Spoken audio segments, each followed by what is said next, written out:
Hello বন্ধুরা, তোমরা সকলে কেমন আছো? আশা করতে পারি ভালো আছো।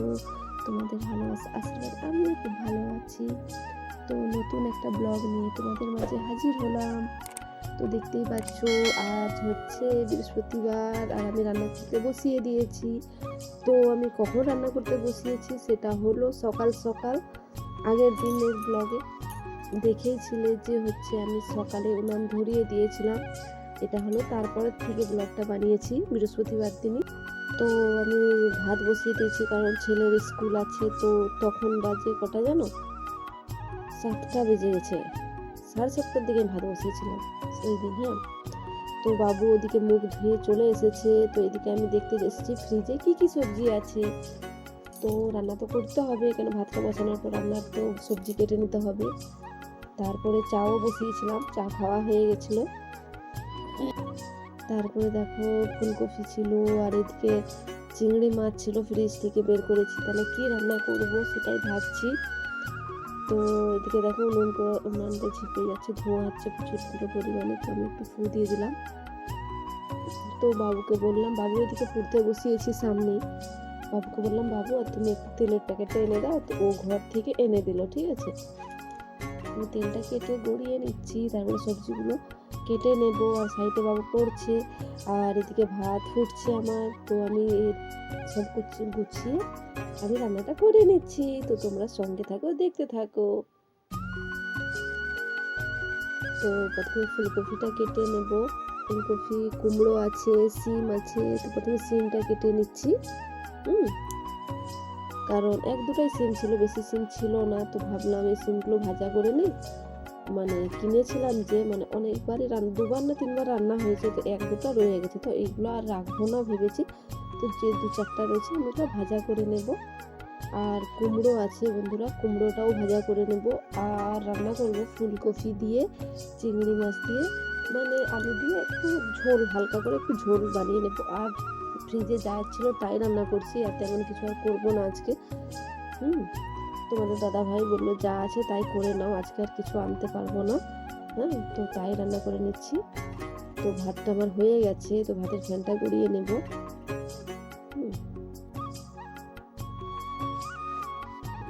আর যেহেতু বাবুর স্কুল খুলে গেছে, কেন সব দিন আমাকে এইভাবে সকালেই রান্না করতে হবে। তো আর সকালে রান্নাটা করে নিলে না সারাদিন বন্ধুরা অনেকটাই আর ফাঁকা লাগে, আর ভালোও লাগে। আর হচ্ছে অবশ্যই আমি বাসি কাপড় ছেড়ে এসে আমি মানে বাসি কাপড় চেঞ্জ করে আমি রান্না করতে বসিয়েছি।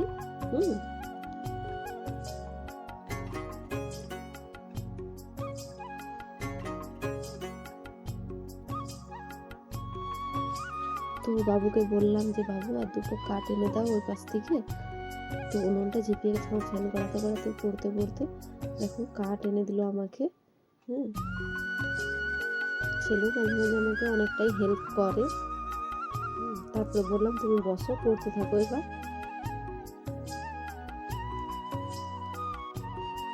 তারপরে বন্ধুরা ভাতের ফ্যান করানোর পরে একটু উনুনের মধ্যে আমি বসাই, কারণ তলার যে ফ্যানগুলো থাকে না ওইগুলো উনুনে বসালে শুকিয়ে যায়। তো ওইদিকে কড়া বসিয়ে দিয়েছি। কড়া বসানোর পরে আমি প্রথমে বাবুর জন্য আলু ভাজা করে নেবো। একটাই আলু কেটেছিলাম, কারণ ও বেশি এটা সেটা খেতে চায় না, কিন্তু খেয়ে দিয়ে স্কুল যাবে। আলু ভাজা, ডিম ভাজা এসব করে দিলে ভাতটা খেয়ে নেয় ও। তার জন্য ওরই মতো একটা আলু ভেজে দিচ্ছি। আলু ভাজার পর বাদ বাকি যে কুমড়ো আর সিম আছে ওইগুলো আমি ভেজে নেব।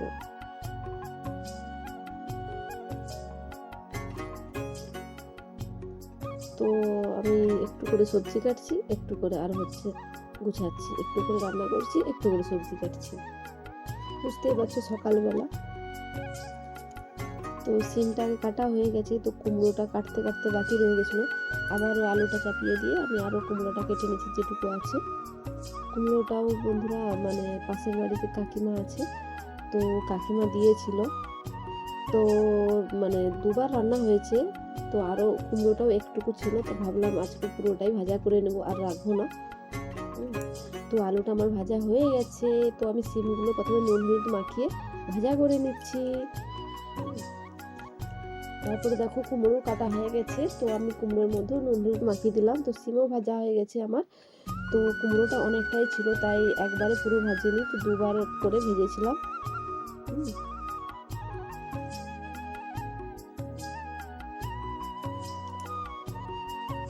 তো কুমড়োটাও দিয়ে দিলাম। আর এতটাই আগুনটা জ্বলে ওঠে, আর যেহেতু বাঁশের কাঠ তো খুবই জ্বলে, যখন জ্বলবে খুবই জ্বলে ওঠে। আর কুমড়ো তো একটু আস্তে করে না ভাজলে তখন দেখবে পুড়ে যাবে সঙ্গে সঙ্গে। তো একটা জাল বের করে দেয়, যখন আবার আগুনটা কমে যায় তখন আবারও একটা জাল কাঠটা দিয়ে দেয়। তো কুমড়োটা ভাজা করে নিচ্ছি। তো একবার ভাজা হয়ে গেছে, তো আরেকবার দেখো লাল লাল করে ভেজে নিয়েছি। আর কুমড়োটা না বন্ধুরা খুবই মিষ্টি ছিল।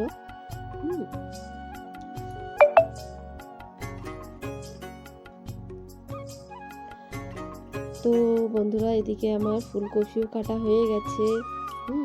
দেখো ফুলকপি, আর এদিকে ছেলেকে খেতে দিয়েছি, ওর স্কুলে টাইম হয়ে গেছে। আর দেখছো বন্ধুরা শুধু আলু ভাজা দিয়ে ভাত খাচ্ছে, এখানে কুমড়ো ভাজা, সিম ভাজা এগুলো কোনোটাই খাবে না।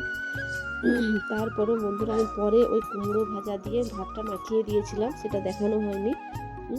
তো এদিকে চিংড়ি মাছগুলো ভেজে নিলাম, ও খাচ্ছে বাবু সাইডে। বাবুকে বললাম তুমি খেয়ে নাও তাড়াতাড়ি, ওকে খাইয়ে দিতে হয়। আজকে বললাম বাবু আমি রান্নাটা করে নিই, তুমি খাও। তো ও খাচ্ছে। তো খাওয়ার পর বন্ধুরা তারপরে ওকে আমি স্কুল পাঠিয়ে দিয়েছিলাম, তারপর ওইগুলো তোমাদেরকে দেখানো হয়নি। কারণ ওর দেরি হয়ে যেতেছিল, তাই আমি তাড়াতাড়ি করে ওকে রেডি করে স্কুলে পাঠিয়ে দিয়েছি। তারপরে আমি এই রান্নাটা করে নিচ্ছি।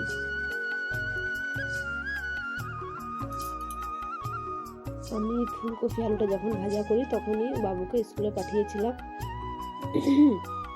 তারপরে এদিকে মানে ফুলকপি আলু ভাজা হয়ে গেছে, মাছ ভাজাও হয়ে গেছে। তো মশলাটা আমি কষিয়ে নিচ্ছি, পেঁয়াজের তেলের উপরে পেঁয়াজ আর আদা রসুন বাটা, ধনে গুঁড়ো, জিরে গুঁড়ো, হলুদ গুঁড়ো, লঙ্কার গুঁড়ো সব একসাথে দিয়ে ভালো করে কষিয়ে টমেটো কুচি সব কিছু দিয়ে মশলাটা কষিয়ে নিচ্ছি। লবণ দিয়ে দিচ্ছি, আর টমেটোটা সেদ্ধর জন্য একটু বন্ধুরা ঢাকা দিয়ে দেবো।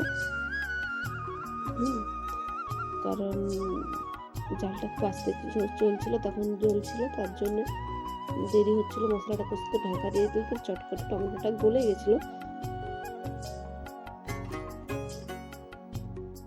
তারপরে দেখো চিংড়ি মাছ কটা বাবুর জন্য তুলে রাখলাম, কারণ ও তরকারির মাছ অতটা খেতে চায় না, তো ভাজা রেখে দিলাম ওর জন্য।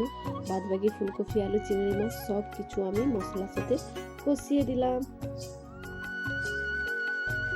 কষিয়ে যে চেরা কাঁচা লঙ্কাগুলো দিয়ে দিলাম, দিয়ে ঝোল একটু মাখা মাখা টাইপের ঝোল, তো মাখা মাখা করে একটু ঝোল করে নামিয়ে নেব। কারণ ঝোলের মধ্যে এটাই একটু হবে, কারণ ভাত মাখিয়ে খেতে হবে। আর আজকে তো ভাজাভুজি রান্না হয়েছে, কুমড়ো ভাজা, সিম ভাজা, আর এই রান্নাটা ফুলকপির ঝোল। তো দেখো আমার রান্নাটা রেডি হয়ে গেছে। তো আমি ধনেপাতা কুচি করে দিয়ে দিচ্ছি। তো আমার ফুলকপি চিংড়ি মাছের আলু দিয়ে ঝোল রেডি। দেখো নামিয়ে নিলাম। তো এইরকম শেষমেশ এইরকম এসেছে রান্নাটার কালার।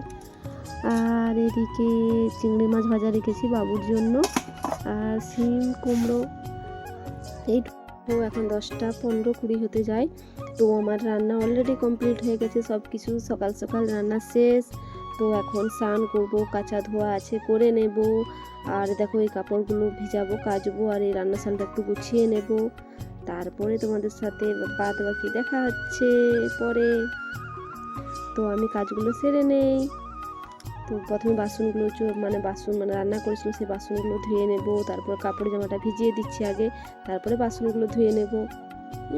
তো স্নান টান করে আজকে বৃহস্পতিবার একটু বৃহস্পতিবার পুজো করতে হবে। তো ঠাকুর ঘরে অনেকটা কাজও আছে, তো সব কিছু তোমাদের সাথে শেয়ার করব। হ্যালো বন্ধুরা, আমার স্নান হয়ে গেছে। তো আমার সব কাজ হয়ে গেছে, কাঁচা ধোয়া বাসন ধোয়া যা ছিল সব হয়ে গেছে। তো স্নান টান করে আমি ঠাকুর ঘরে এসে গেছি। তো প্রথমে ঠাকুরগুলো গুছিয়ে নেব। আর আমাদের কি বলবো, বাড়িতে এত ইঁদুর হয়েছে যে ইঁদুরে কি অবস্থা করেছে তোমাদেরকে সেগুলো আমি প্রথমে দেখাচ্ছি। তারপরে এগুলো আমি গুছিয়ে নিয়ে তারপরে পুজো করব। ঠিক আছে, তোমার সঙ্গে থাকো, দেখতে থাকো, দাঁড়াও। দেখো বন্ধুরা, ইঁদুরে কি অবস্থা করে সারা রাতে। দেখো এইগুলো আমি কি সুন্দর করে চিটিয়েছিলাম, সবকে খুলে দিয়েছে। কি করে এই যে এখানে যে ধানগুলো থাকে না, এই ধানগুলোকে খেতে আসে। এই যে ধানের গোছা, ওই যে উপরে কিভাবে যে ওঠে ওপরে আমি খুঁজে পাই না। তাই আমার ঠাকুরগুলোকে পুরো এলোমেলো করে পুরো এখানটা ওই যে ধানগুলো দেখতে পাচ্ছ উপরে ধানগুলো রাখা আছে, তো ওই ধানগুলো খেতে আসে। আমি যত সুন্দর করে গুছিয়ে রাখি সব এলোমেলো করে দেয়। কখনো কখনো যে ঘট বসায়, ঘটে এক এক সময় কলা দেই, তো কলা থাকে না, জানো তো বন্ধুরা, ইঁদুরে নিয়ে চলে যায়, কিছু করার নেই। এইভাবে আমাকে কষ্ট করে চালাতে হচ্ছে। ঠিক আছে বন্ধুরা, তোমরা সঙ্গে থাকো। তো আমি প্রথমে এগুলো গুছিয়ে নিই। তাহলে বন্ধুরা আমি প্রথমে কাগজগুলো যে খুলে দিয়েছে, তো ওইগুলো প্রথমে গুছিয়ে নেব।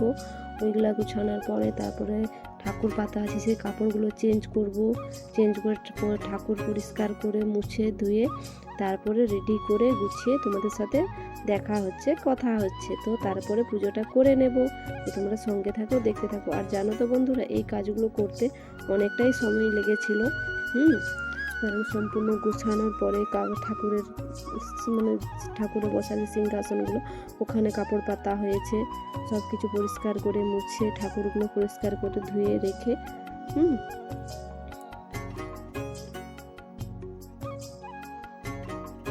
তো উপরে যে জানলাটার মতো দেখতে পেয়েছো না, ওখানে আমি এই যে গীতা বই আর শ্রীকৃষ্ণের একটা বই আছে, তারপরে ছোট গীতা বই আছে, তারপর লক্ষ্মীর পাঁচালি আছে, ওই বইগুলো উপরে জানলাতে রাখি। তারপরে ওইগুলো ভালো করে দেখছিলাম যে পাছে এইগুলো কেটে দিয়েছে নাকি, তো দেখছি না, বই কোনো কিছু ফাইনালি আমার ঠাকুরঘরটা পরিষ্কার করা হয়ে গেছে, একবারে গোছানো হয়ে গেছে। তো এবারে পুজো করে নেব, দেখা করছি তোমাদের সাথে।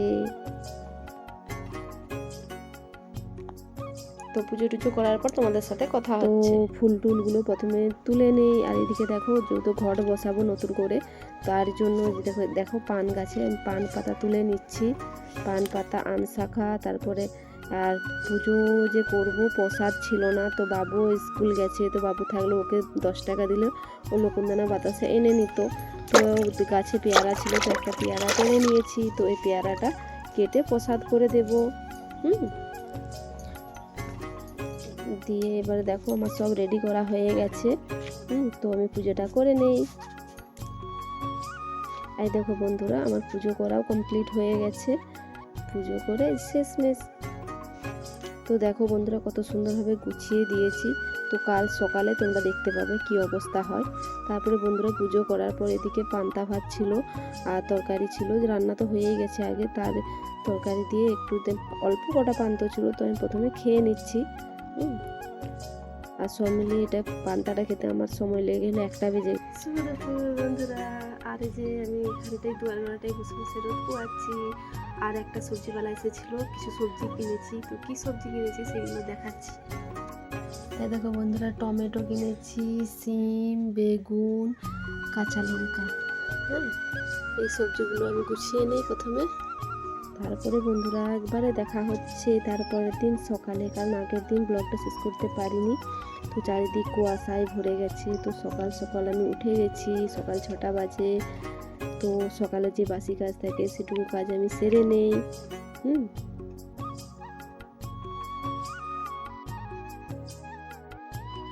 সকালে উঠলেই জানো তো রোজের কাজ, আমি প্রথমে দুয়ারে জল দিয়ে দিই, তারপরে ছড়া দিয়ে দেবো। আর ওই যে একজনকে দেখলে কুয়োতে জল তুলছে, পাশের বাড়ি একটা ভাগ্নি হয় সম্পর্কে, তো ও সকাল সকাল উঠে গেছে, এসে জল নিতে এসেছে। ও আসে এখানে আমাদের কুয়োতে জল নিতে। আর আমি ছড়া দিয়ে বাকি বাসি কাজগুলো করে নিচ্ছি। আর আজ হচ্ছে শুক্রবার, তো আজকেও সকাল সকাল রান্না চাপিয়ে দিতে হবে, কারণ আজকেও ছেলে মানে স্কুলে যাবে। তো দুয়ারের সামনেটাও আমি নাতা দিয়ে দিই, কারণ বেশি একটু ভালো করে নাতা দিয়ে দিলে তাহলে ধুলো বালিটা কম ওঠে। তারপরে তোমাদেরকে বন্ধুরা দেখাবো যে কালকে যে আমি কত সুন্দর ঠাকুর ঘরটা গুছিয়ে যে আমি পুজো করলাম না, তো আজকে ঠাকুর ঘরের অবস্থাটা তোমাদেরকে দেখাবো কি অবস্থা করেছে আমাদের মানে ইঁদুরে। আর দেখো সামনেটা নাতা দেওয়া হয়ে গেছে। আর এই দেখো ঠাকুর ঘরে এসে গেছি ঠাকুর ঘরটায় নাতা দেওয়ার জন্য। আর দেখো কালকে ঘর বসালাম, ঘটের অবস্থা কি করেছে দেখো। আর এদিকে ধান কড়াটা ফেলে দিয়েছে, বুঝলে। তারপরে এদিকে বন্ধুরা ভাত বসিয়ে দিয়েছি, ছেলে পাশে পড়তে বসেছে। আর এদিকে আমি সিম আলু বেগুনের ছেচকি করবো। আর এটা হচ্ছে বাসি রুটি ছিল, তো ডিম দিয়ে রুটি ভেজে দিয়েছি। আর এদিকে ডিম ভাজা আছে, বাবু ভাত খাবে। আর এদিকে ডিম রুটি মানে কড়াই প্রথমে ভেজে নিচ্ছি। আর এদিকে রান্না হয়ে গেছে চিকেন মানে ফুলকপি আলু দিয়ে, আর সিম আলু বেগুনের ছেচকি ভাত, এইটুকুই রান্না হয়েছে। আর এদিকে আমার চান টান করে পুজোও করা হয়ে গেছে। তো ব্লগটা আর বেশি বড় করব না। টাটা বাই, তোমরা সকলে ভালো থেকো, সুস্থ থেকো। আর যদি ভিডিওটা ভালো লাগে লাইক কমেন্ট শেয়ার করে দিও, সাবস্ক্রাইব করতে ভুলো না। তো কালকে আবার নতুন একটা ব্লগে তোমাদের সাথে আবারও দেখা হচ্ছে। তো পুজো করার পরে আমি যে ডিম রুটি বানিয়েছিলাম সেই রুটি নিয়ে বসে পড়েছি। তো এটা হচ্ছে ভাগনা হয়, তো ও স্কুলে যায়নি, তো আমার কাছে এসে গেছে। তখন আমি ওকে বললাম তুমি কি খাবে, তখন বলছে হ্যাঁ আমি খাবো। তো মামি আর ভাগনা করে খেয়ে নিচ্ছি। Tata bye.